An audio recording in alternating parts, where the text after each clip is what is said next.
Hello, we're going to be going over a financial example a little bit in the presentation. For right now, the first few slides, we're going to cover some main topics and core concepts. At the heart of Occupy Accrue Housing Cooperative Networks is the theory of pass-through financing, where a holding company takes out loans on properties that form a large housing network. A housing cooperative partners up with the holding company to fill vacancies with co-op members. The monthly payment the member makes for the unit they're in is paid to the holding company, and then the holding company uses that payment to pay off the loan for that unit. The members aren't taking out a loan, but they are indirectly paying off one. The interest and principal portion of the monthly payment generates shares that are issued to the member, which builds up into their individual accounts. The member isn't taking out a loan or receiving an ownership stake in the unit, but they are benefiting from financing and building up their housing account. So, holding company borrows money from the lender to buy properties, builds up a large network. The cooperative attracts members. Members join the network. The monthly payment the member makes for that unit they're in goes to the holding company. The holding company takes the payment for that unit and pays off the underlying loan for that unit, to where it's a very simple indirect version of financing, to where all of the people who normally wouldn't be homeowners who are stuck renting for various reasons, they're actually building economic value every single month whenever they make their monthly payment. To where the holding company will own the properties, yes, but the housing cooperative owns Class B shares in the holding company. So all the shares that go into their account are backed by the assets of the network itself, to where they're both building value simultaneously. That's pass through financing. Pass-through financing creates the opportunity to break up a long-term loan into monthly-sized chunks of equity. The image on top is what a 30-year loan looks like when one person, represented by the same blue square, pays the same monthly payment for 360 payments, where each column is a year comprised of 12 months. On the bottom is what we're trying to achieve. Multiple parties can occupy the same unit over time but still pay off the same loan. Each color represents a new lease agreement with either one or many co-op members. Breaking up a loan into manageable equity chunks is the goal. A traditional lending arrangement would never work for this level of chaos, but Occupy Accrue Housing Cooperative Networks will make this flexible financing possible. Think of it as a relay race. We don't need one customer to stay in one unit for 360 months. Instead, we just need to hand off from one member to the next in a long term financial relay race where every member helps push towards the finish line. Hundreds of people can help the network pay off the loan, all while they build up their housing account. In order to break a loan down into portable equity bites, we need to convert fixed costs into universal network shares. This slide will show an example of how one unit is added to the network. This example will be of a $300,000 condo that will be used in the following slides as a case study. Okay, I'll do a quick overview of the breakdown. Each unit will have a maximum share threshold that can be reached. Think of it basically as the total amount of equity chunks. The threshold amount is the total fixed cost paid for that particular unit in terms of closing costs, down payment, interest, and principal. All the expenses that had to be paid before the unit could be owned by the network. Once customers reach the threshold amount of shares for the unit they occupy, they no longer have to pay fixed costs for the unit, but only the variable monthly costs such as taxes, insurance, and maintenance. The monthly loan payment for the unit is technically paid by the cooperative member, but delivered to the lender by the holding company.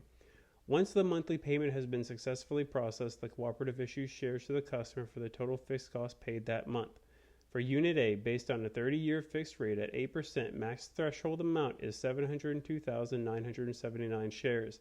Since the holding company won't make any prepayment and will pay the same monthly amount to the lender, we can calculate from day one what the total fixed cost of the unit will be. For Unit A, we put down 60,000 for down payment, paid 9,000 in closing costs, and need a reserve of 6 months, which is 10,566.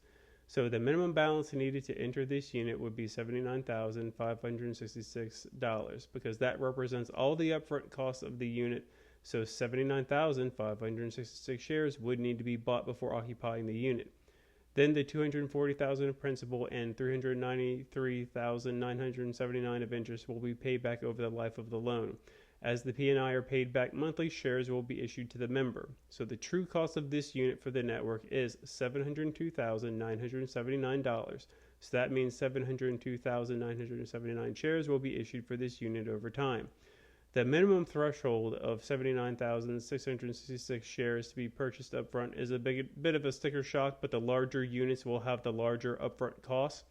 As more one-bedroom and studio condos are added, the down payment will of course be lower.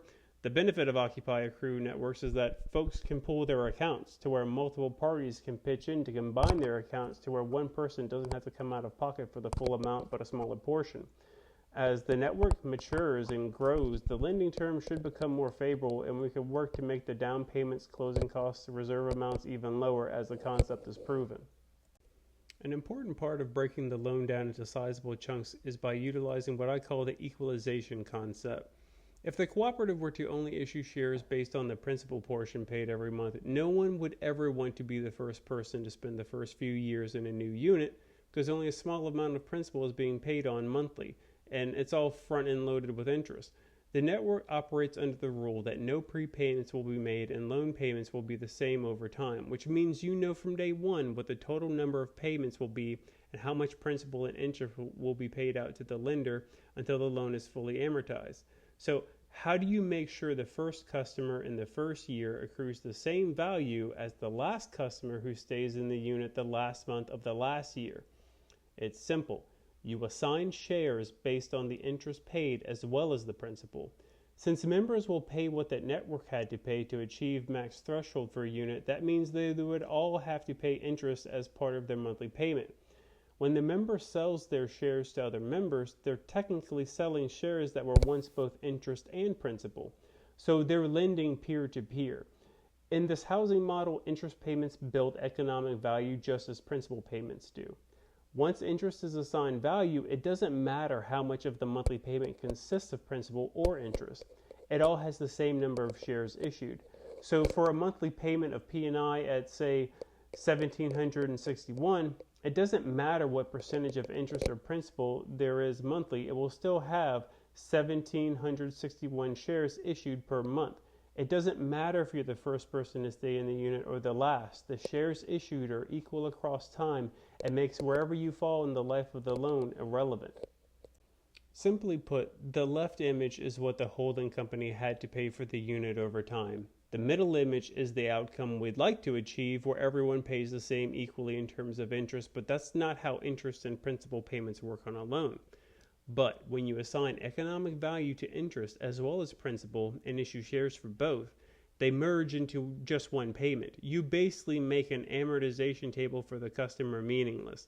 The customer doesn't need to know where their monthly payment falls in the life of the loan. They get the same economic value regardless. The network will, of course, track the payment of principal and interest, but as far as the consumer is concerned, it doesn't impact them.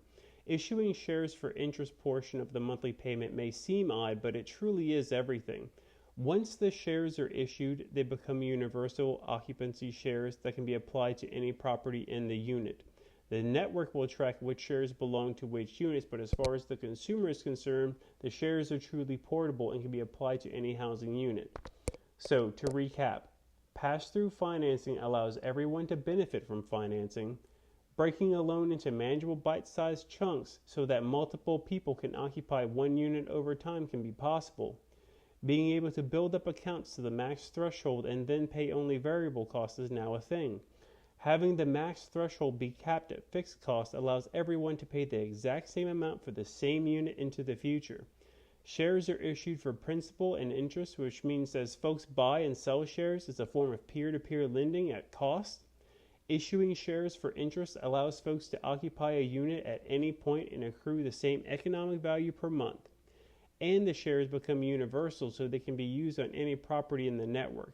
So pass-through financing enables a flexible form of financing that really creates a dynamic housing ecosystem that folks can navigate over time with their housing account. All right, that's some of the major components, and now we're getting ready to go into like a little mock scenario of a financial example.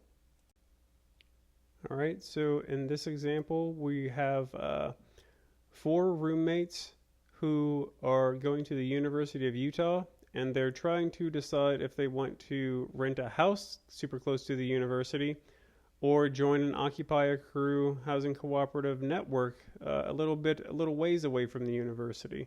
So I think the house is right over here, and the condo is way over here. So, game of rent or join the cooperative. So in this example, I have 4 friends. So 2 of them in my example will be a couple just to save costs for the monthly payment. They have 2 roommates. So the couple is in the main bedroom, and then the 2 roommates are in the other bedrooms. So for these example, the utilities are excluded to make a better apples to apples comparison. All right, so let's say 4 friends are deciding to rent super close to campus. They find a house for $28.50 a month. It's super nice, has a yard, ample parking. The interior is awesome. So per person a month, it'll be $713. So we have renting for $28.50, $713 a month per person. Now let's compare it to Occupy a Crew housing cooperative networks. So this example was from the main 2 slides at the beginning. So the same costly breakdown. This is based off of a 3-bedroom, 2-bath condo, a little ways away from the university.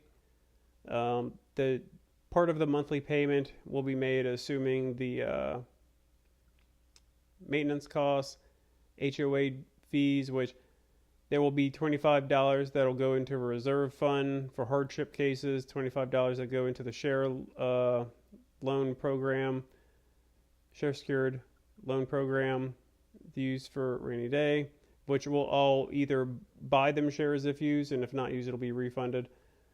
Then the $50 holding fee. Minimum threshold for this unit is a whopping $19,891, which is a sticker shock. But for student housing, you're looking at 4 years. Whether you live on campus or near campus, you're already talking tens of thousands of dollars in room and board. So for the families that can't afford this, and I would assume that most parents would be willing to put this up, or if you're taking out student loans in the first place, might be a better use of funds to buy into a cooperative if possible, because that is steep. I will admit I'll work on getting the down payments down, but this is assuming a commercial loan that the holding company had to take out, and that is the unfortunate sticker shock. But just because that would be a lot to me doesn't mean it's a lot to everyone, and this is really a good way to set, I think, young people up for the future. So that's the major sticking point for most people, I would say, but we'll continue on. The monthly cost will be $27.61 if you factor in the all the taxes, insurance, the HOA fees, the maintenance. So $27.61 compared to $28.50 per person is $690 compared to $713. So the side-by-side comparison. Would 4 people rather rent this really nice house, pay $28.50, or would they rather live in a 3-bedroom condo a little ways away, have to sacrifice the yard, maybe not have the great parking that they want?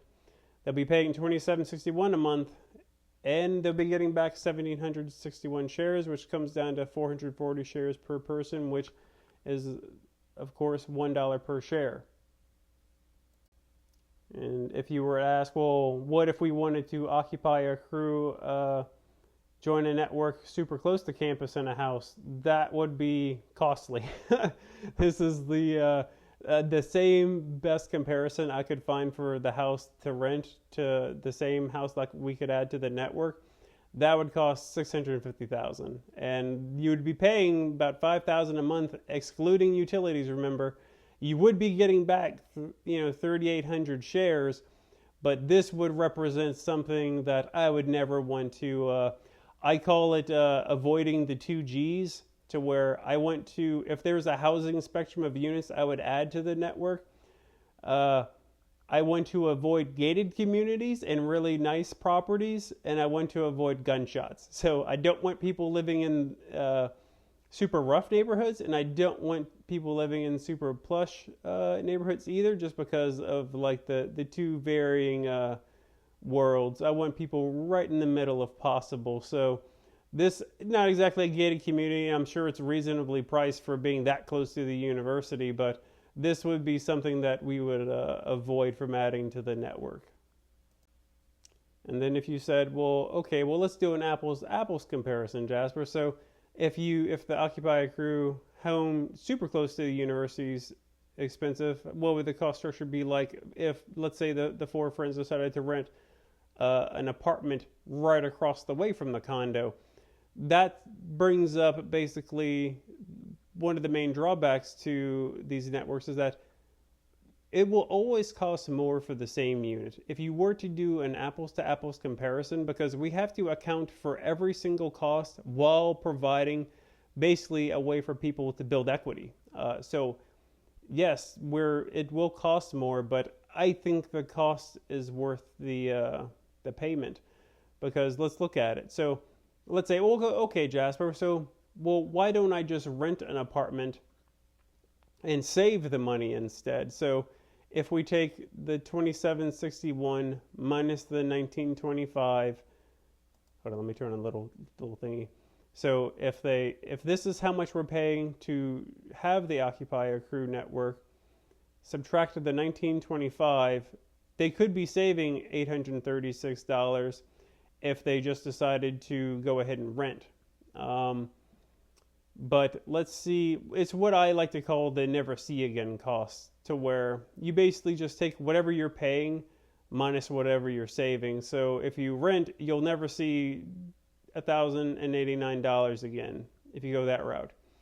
If you join the network, you'll be paying more, yes, but you'll be getting more back. You'll be getting back the P&I of the loan, but also getting back the $50 you'll spend for the reserve and share secured loan program fund. So if you were to subtract the amount we're paying minus what you're getting back, that comes down to $950 that you'll never see again. So $139 a month difference isn't much, but really ask yourself, for an extra $209 a person per month, you're growing a housing account that has an end game to it. So yes, whenever you say, well, why don't we just save money? Why don't we just save money by renting?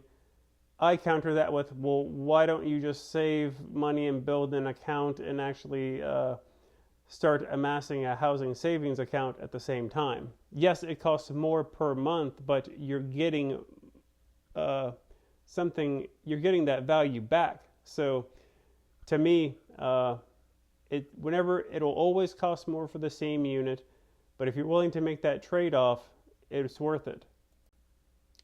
And so what do those trade-offs look like? Well, the same as it'll always cost more for the same unit, the trade-off is that you'll have to basically accept a lesser unit for the same monthly amount, is the logic I like to use. So if we go back to the very first example, yes, you're paying the same monthly amount, and you do have to live further away. You don't have a backyard. You don't have all the cool stuff, the really nice plush interior, but you're getting something back.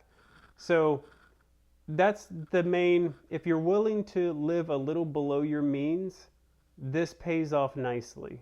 So that's the takeaway. The two trade-offs is that if you want the same size unit, the same identical unit, yes, Occupy Accrue pathing will cost more per month, but you'll get something back.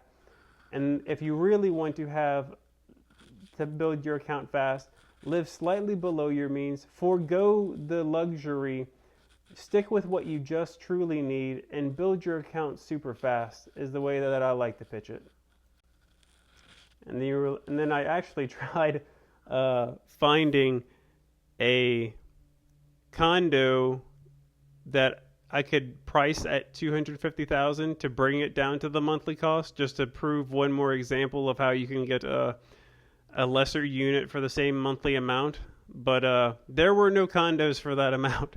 And that's kind of like the whole thing, is that your options will become fewer when it comes to true apples comparison, because as you move down the housing ladder for affordable options, that there usually isn't anything there. And yeah, I could have found I think there were some mobile home sites, but then you're not really, that's different ballparks of depreciation and what a true asset is, and it's not a true apples to apples comparison. So once you move down the housing ladder, your options become limited. Occupy Accrue Housing Cooperative Networks have to account for every cost, but that residual value means it will cost more, but you get what you pay for. You see that extra per month grow in your account every month. So it's coming more out of it. So if you could afford that extra bit or live below your means, it will pay off. All right, so let's recap what the end of the fourth year would look like if they all were graduating after 4 years, staying in the network. So that's 404 shares per person at 12 months for 4 years. That comes out to 19,392 shares in each of their accounts that they could sell for $1 per share. It doesn't seem like much, but compared to if they were taking out student loans to pay for this, I think it could help offset it. And then if parents were wanting to have to foot the bill for their housing, then I mean that would be a nice rebate for the cost. So I think it doesn't seem like much each month, but it for sure adds up. And that's not to mention the buy-in for the minimum threshold, which was 19,000. So close to 40,000 they would have in their account, which, you know, they don't have to leave the network and sell their shares. What I'd ideally like to see in this scenario is, let's say they all graduate, they all go their separate ways. Well, you know, that couple can pool their accounts and maybe find a 2-bedroom in our network that they could just have between themselves, get rid of the roommates. And let's say that one of the roommates moves into our micro efficiency and they really start to consolidate debt. So pay off their student loans.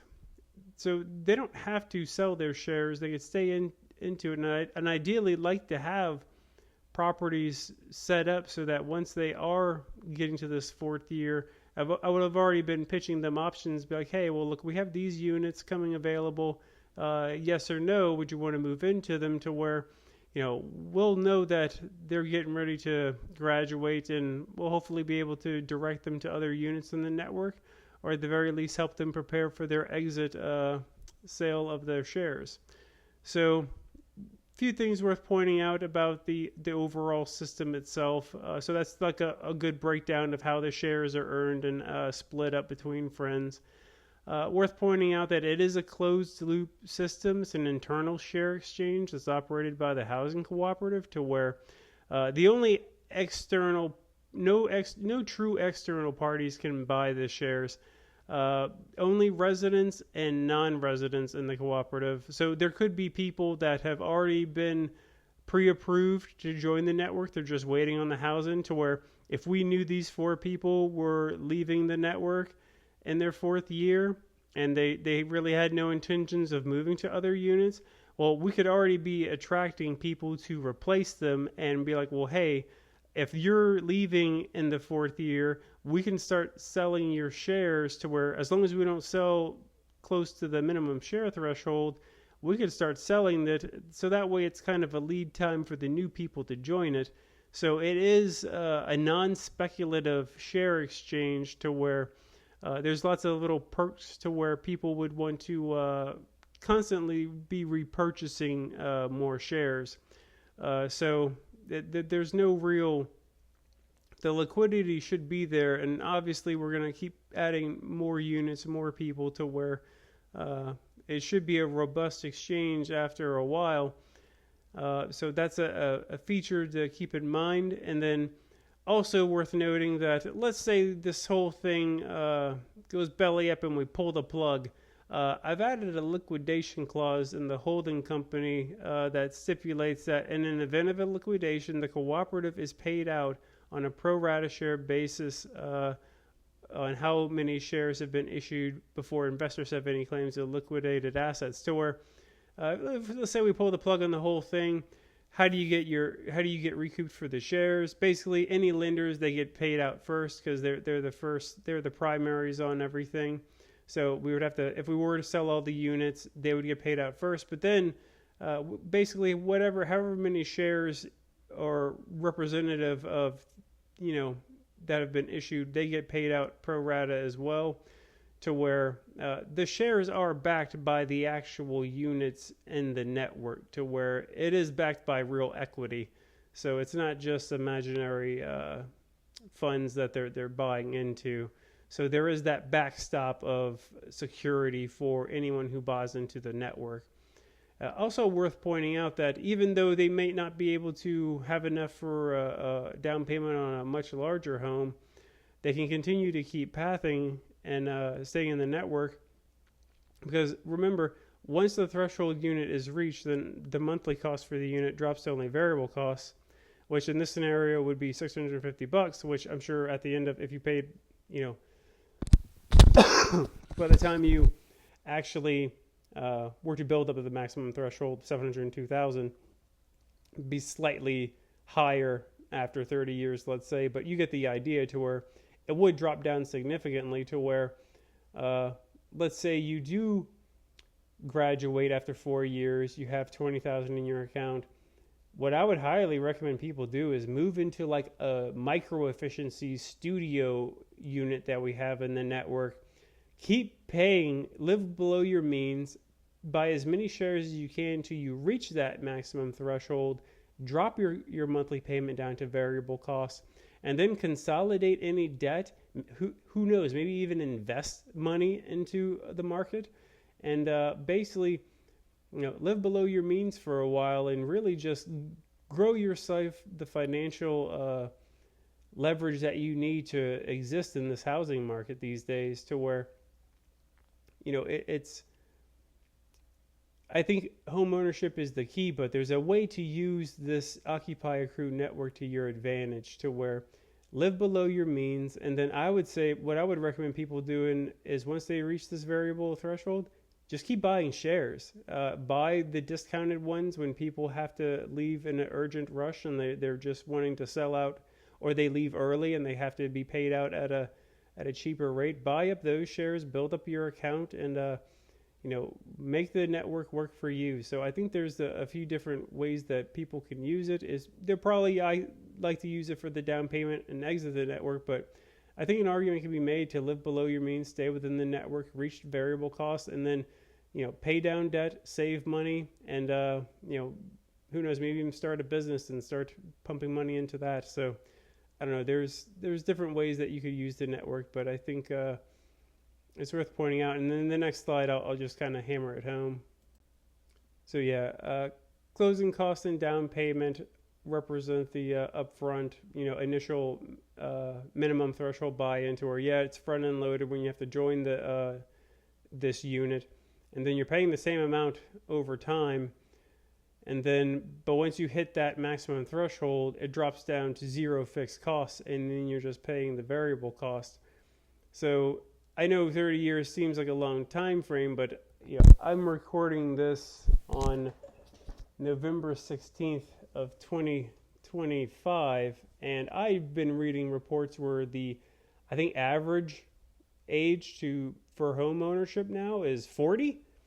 It used to be, I think, a few years ago, just in the maybe early 30s. So you have to imagine, if home ownership is being pushed back, I think once the market corrects, it'll go back down to probably the early 30s, say 31 or 32, something like that. I think that the average was for a while 33, but I think 40 won't last very long. But the point I'm making is it's assumed that you're going to rent for a while before you actually approach home ownership. So in that example of these college students, so you build up your account for 4 years, you I would urge people to move into micro efficiency studio bedroom apartments and pool accounts as often as possible, to where, let's say, one of the roommates moved into a micro efficiency with a much lower down payment. They already have funds in their account. They put it down for that.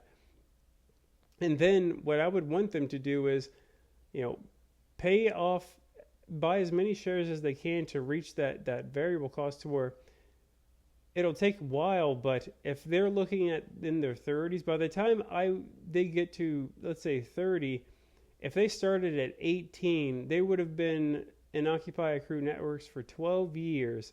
So if they build up 20 grand in 4 years, if they're going on 12 by the time they hit that 30-year mark, then I'd like to think if they were living below their means, buying up shares as often as possible, saving their money, paying out, get themselves out of debt, to where even if they do get raises or they do get promotions, like, constantly live like, I know they need to, if they want to grow a family and they get married, they're going to have larger units, but pool your accounts with people and as often as possible and get down to that variable cost. Because what I'd like to hear people is just, I would love to be able to expedite people approaching home ownership with these kinds of networks, to where start at an early age, get parents to encourage people to do so. I think once young people started these programs and saw their accounts grow, and we'll be feeding them real-time data of like, hey, look, you're saving at a rate to where once you graduate, looks like on what you're going for, you'll probably get this entry-level job in this market over in this area that it sounds like you're going to get a job offer. We have units over there to where if you keep staying in these networks for a few years, we'll help you move over there. And then from there, once your account reaches this threshold, we'll hook you up with lenders who will, honor your share secured homeownership program loan, to where basically, I think if we were able to start giving young people and pretty much everyone just like that light at the end of the tunnel of, this is what good things can happen if you keep building up your housing account, I think people would take that deal, and I think it would be a game changer. So I know it doesn't seem like much, but that little drop off right there can really give people a boost, especially if they live below their means. Cut this from 30 years to, let's say, 10 or 15, constantly be building up their account and financial leverage, pooling accounts, and really just set themselves up for success for the long term, to where saving up for a down payment could be expedited by reaching the maximum threshold for smaller units and then springboarding that into greater savings for a down payment faster. So I'd like to think that in the near future, once these networks take hold, young people can really be able to gain financial traction and really hit the ground running from a young age and really hopefully reach their goals a lot faster. So I hope this kind of breakdown helped. But thank you for your time, and enjoy yourselves.